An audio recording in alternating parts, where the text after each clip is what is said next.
Hey everyone, welcome back to my channel. आप लोगों को सीरियल्स के बारे में जानना बहुत ज़्यादा पसंद है, तो मैंने सोचा क्यों ना आज एक पुरानी टीवी सीरीज के बारे में बात की जाए। इस टीवी सीरीज का नाम था स्वयंवर। वैसे तो थंबनेल देख के आपको पता चल ही गया होगा किस बारे में बात की जा रही है। इस टीवी सीरीज के 4 सीजन्स आए थे। इसमें पहला था राखी का स्वयंवर, दूसरा था राहुल दुल्हनिया ले जाएगा, तीसरा था रतन का रिश्ता और इसका एक 4th सीजन भी बन रहा था जो बाद में कैंसिल हो गया था। और अगर आप जानना चाहते हैं वो 4th सीजन कौन सी एक्ट्रेस पे बन रहा था तो उसके लिए आपको वीडियो एंड तक देखना होगा। सो वीडियो स्टार्ट करते हैं। तो ये स्वयंवर सीरीज आई थी एनडीटीवी इमेजिन पे और राखी का स्वयंवर स्टार्ट हुआ था 2009 में। तो ऑलमोस्ट 2 महीने तक ये शो चलता है, जून 2009 से लेकर अगस्त 2009 तक। और इसमें जो होस्ट रहते हैं ना वो रहते हैं राम कपूर।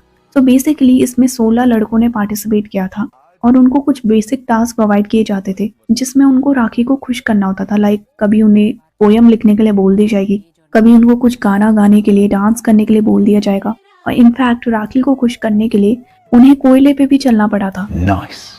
तो इस तरीके के अजीबोगरीब टास्क भी उनको प्रोवाइड किए जाते थे। एनीवे, शो बहुत ही ज्यादा पॉपुलर हुआ और उसके बाद जो उस समय शो देख रहे थे, लाइक हम लोग जब शो देखते थे तो वी वर नॉट श्योर कि ये सच्चाई है या फिर झूठ है।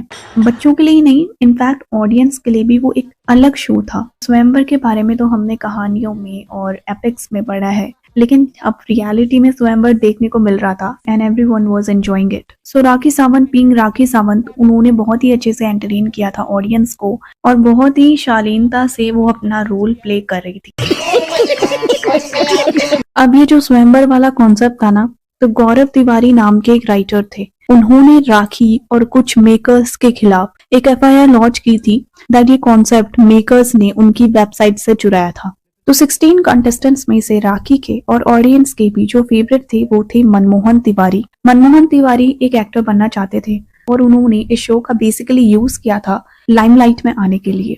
और ऐसा हुआ भी क्योंकि बाद में मनमोहन तिवारी को काफी सारे अच्छे शोज ऑफर हुए थे और उन्होंने एक्टिंग को ही अपना करियर बना लिया था। तो राखी के सामने जब ये राज खुलता है दैट मनमोहन उनका यूज कर रहे थे, राखी फिर भी मनमोहन को चांस देती है, उनको शो से नहीं हटाती। इनफैक्ट वो उनके घर ऋषिकेश उत्तराखंड में भी जाती है। इसके बाद मनमोहन तिवारी टॉप 4 में भी होते हैं, लेकिन बाद में राखी उनका नाम कट कर देती है और उनको शो से निकाल देती है। मनमोहन का ये कहना था दैट राखी ने 16 लोगों को बेवकूफ बनाया, उन्होंने तो फिर भी केवल एक लड़की को बेवकूफ बनाया। सो एनीवे, इलेश इस शो के विनर रहे।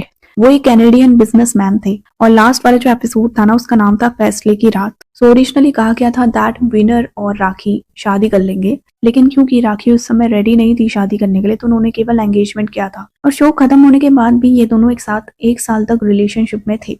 इसके बाद इन्होंने एक और शो किया जिसका नाम था पति पत्नी और वो।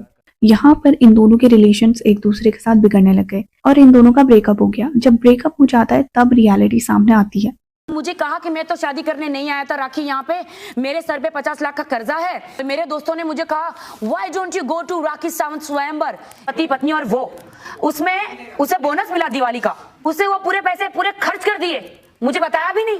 तब मैंने उससे कहा आपने मुझे पैसा क्यों नहीं दिया, तो उसने कहा it's my money, your money is your money, my money is my money. I said no, your money is my money and my money is my money. Rakhi ने बाद में ये एक्सेप्ट किया था दैट राखी के पास रहने के लिए घर नहीं था और जितना भी पेमेंट उनको इस शो से मिला था उससे उन्होंने मुंबई में एक नया फ्लैट खरीदा था। उनके अकॉर्डिंग रियलिटी शो कभी भी सच नहीं होते और टीवी पे आपको कभी भले लड़के नहीं मिल सकते। उनका सपना था उनको एक पैसे वाला आदमी मिले जिसका करियर पहले से ही सेटअप हो। तो ये सारी चीजें जब हो जाती हैं उसके बाद राखी कहती हैं कि वो एक और स्वयंवर करने के लिए रेडी हैं और इस बार वो पूरी तरीके से ये पता लगाएंगी कि इस लड़के के पास पैसा है कि नहीं है। सीजन 1 की पॉपुलैरिटी के बाद सीजन 2 लाया गया जिसमें आए थे राहुल महाजन। इस सीजन का नाम था राहुल दुल्हनिया ले जाएगा। तो राहुल की ना पहले शादी हो चुकी थी, उन्होंने 2006 में श्वेता सिंह से शादी की थी। 1 साल साथ रहने के बाद दोनों अलग हो गए थे। श्वेता के अकॉर्डिंग राहुल डोमेस्टिक वायलेंस करते थे उनके साथ, लेकिन जब इन्होंने डाइवोर्स लिया था तो वो म्यूचुअल कॉन्सेंट से ही हुआ था। कोई केस श्वेता ने राहुल पे उस समय नहीं किया था। इसके बाद 2010 में राहुल अपना स्वयंवर करते हैं और इस सीजन की विनर रहती है डिम्पी गांगुली। और अनलाइक सीजन 1, शो में राहुल ने और डिम्पी ने शादी कर ली थी। डिम्पी उस समय केवल 21 साल की थी और उनके लिए ये शो काफी बेनिफिशियल हुआ क्योंकि उनकी शादी भी हो गई थी, उनको फेम भी काफी मिल गया था, उनको काफी सारे शोज भी ऑफर हो रहे थे। लेकिन शादी के कुछ टाइम बाद ही यहाँ पर भी डिम्पी ने एलिगेशन लगाने स्टार्ट कर दिए, राहुल ने उनके साथ मारपीट की थी। तो ये सब कुछ स्टार्ट हो गया था जब इनकी शादी हुई थी, उसके 1 महीने बाद ही। पहले से डिम्पी ने कुछ नहीं बोला था, बट एक दिन रात को 3:30 बजे डिम्पी के फोन पे एक मैसेज आता है, और क्योंकि उन्होंने अपने फोन पे पासवर्ड लगाया हुआ था तो राहुल उनका फोन चेक नहीं कर पाते हैं। इसके बाद फोन ना खोल पाने को लेके राहुल और डिम्पी में बहस हो जाती है। उसके बाद राहुल उनके साथ मारपीट करते हैं। मारपीट इतनी ज्यादा बुरी होती है, डिम्पी को बाहर आना पड़ता है भाग के, और वो कहीं पे अपने गार्डन वगैरह में छुप जाती है। इसके बाद वो अपने फ्रेंड को कॉल करती हैं जो आके उनको ले जाते हैं अपने साथ। बाद में डिम्पी अपने पापा के साथ वापस आती है उनके घर में, और अपना सामान लेके वहां से हमेशा के लिए चली जाती है। इसके कुछ टाइम बाद डिम्पी और राहुल का डाइवोर्स हो जाता है। 2018 में राहुल महाजन ने तीसरी शादी कर ली थी। इसी सीजन में एक और पार्टिसिपेंट रहती है जिनका नाम था निकुंज। निकुंज तीनों फाइनलिस्ट में से एक थी, लेकिन उन्होंने राहुल को पहले ही क्लियर कर दिया था उन्हें राहुल से शादी नहीं करनी। और शो खत्म होने के बाद उनका स्टेटमेंट भी न्यूज में आया था, जिसमें उन्होंने रीजन बताया था उन्होंने ऐसा क्यों किया। काफी उनकी आदतें हैं जो शौकीन मिजाज वो है, या जो उनकी स्मोकिंग है, हद से ज्यादा अल्कोहल है, वो सब चीजें उनका जो एक फास्ट लाइफस्टाइल है, that's not what I could have coped up with.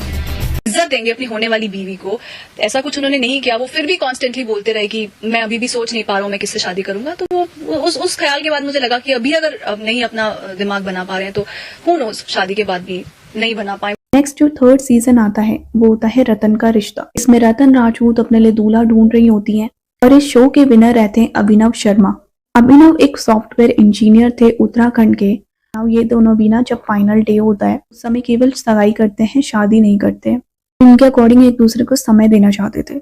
1 साल तक साथ रहने के बाद कंपैटिबिलिटी इश्यूज को लेके ये दोनों अलग हो जाते हैं।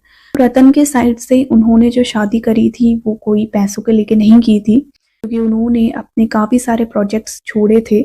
1 साल तक उन्होंने कोई भी काम नहीं किया था, बिकॉज वो इस रिश्ते को आगे बढ़ाना चाहती थी। इन कंपैटिबिलिटी इश्यूज को लेके ही वो दोनों अलग हो जाते हैं। तीनों सीजन्स काफी ज्यादा पॉपुलर होते हैं। इसके बाद एक 4th सीजन लाया जाता है जिसमें वीना मलिक को लिया जाता है।